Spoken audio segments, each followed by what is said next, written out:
Let's begin with a question. When did India gain its independence? You would say, that's 1947.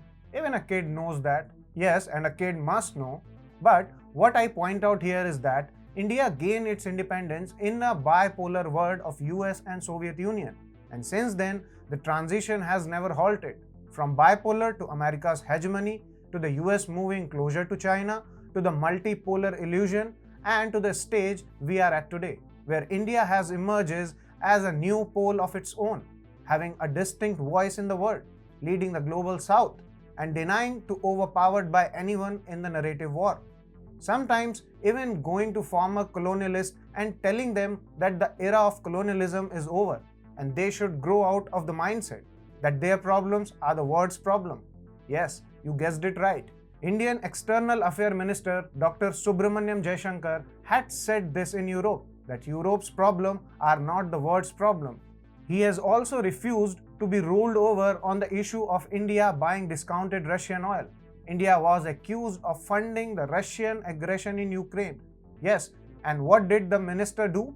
He said it loud that Europe spent in an afternoon what India spent in a quarter maybe. So, who's funding the war? This is how we have evolved and put forth the India First foreign policy with realistic diplomacy. This was again visible when Dr. Jaishankar said, "Pyar se samjha lenge," regarding the new American ambassador at the India Today Conclave.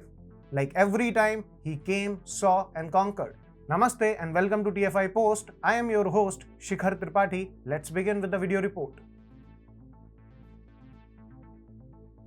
As most of you must be knowing, Eric Garcetti, a close aide of US President Joe Biden, has been confirmed as a new US ambassador to India earlier this week. What must make an Indian establishment worried are the views of Garcetti about India. Garcetti in the past has leveled allegations of human rights violation in India, an outspoken critic of the Citizenship Amendment Act. Garcetti had said that the new law is discriminatory toward Muslims. When Dr. Jaishankar was asked about the same at the India Today Conclave, explaining the nitty and gritty of the CEA, he said that persecuted Hindus in countries like Pakistan have nowhere to go except India. He also cited the example of law in Germany that eased the process of people of German lineage. Upon being asked what happens when Garcetti arrived here, the foreign minister said, "Let him come, प्यार से समझा देंगे."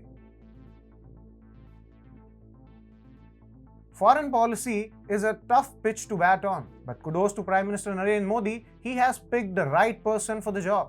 The past 1.5 years has not been easy with Russia planning to run its military operation in Ukraine.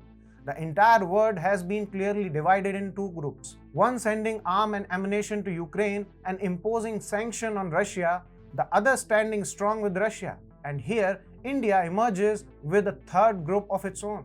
What does India stand for? Peace. What do we advocate for? Dialogue. However, it has not been easy for the nation with a G20 presidency. When asked about the same, Jaishankar said India has done a decent job in the first two meetings, saying that the only agenda is to not manage but take G20 back to it was originally constituted for. He says that the original concern like increasing debt, food shortage, terrorism, health infrastructure, and fertilizer shortage in the world were pushed to the periphery last year in the wake of Ukraine crisis. Jaishankar pointed out that India has comfortably brought back the focus with agreement of 22 paragraphs out of the total 24 in the outcome document. He also attacked the opposition for not being realistic enough in the crisis like this, along with India, which spoke for the global south along with other countries of the world. India actually went to over 125 countries of the world, asked them what they want on the table, and now they feel that India is batting for them, says Dr. Jaishankar over India's presidency at the G20. Chinese President Xi Jinping would probably be visiting India. In the wake of this, Dr. Jaishankar agreed that this is a very challenging and abnormal phase with our ties with China. He says that understanding was in place regarding the border between India and China, which were violated by the Chinese side. Dr. Jaishankar said that although India has been making peace agreements, it has been made very clear to its Chinese counterpart that normal relation can't continue if peace and tranquility are not maintained at the line of actual control. When asked about the opposition's allegation of PLA intrusion on Indian land, Jaishankar asked back the host, and I wish to quote, he said, "Are these the same opponents who said let's leave the border undeveloped so that the Chinese cannot come?"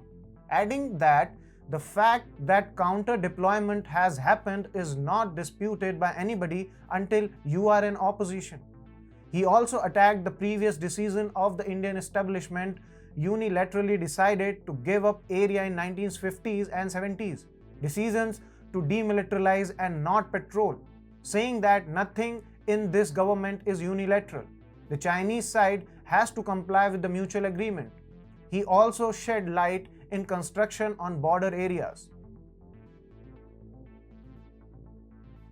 Recalling his posting as an ambassador to China in 2011, Dr. Jaishankar recalls Narendra Modi, then the Chief Minister of Gujarat, visit to China.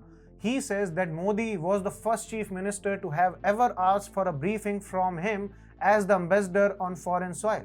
According to Jaishankar, he was very curious to ask Modi why he did so. And the response was, "I am an opposition chief minister. I have come to China and I do not want to say anything that is 1 millimeter away from my national position." Jaishankar recalls that Modi had asked him to signal if he found himself deviating in any manner while speaking.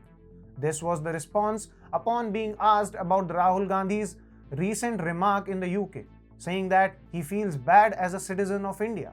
Jaishankar alleged that Rahul Gandhi has downplayed India's progress while ruling over China, saying that Gandhi speaks admirably of China.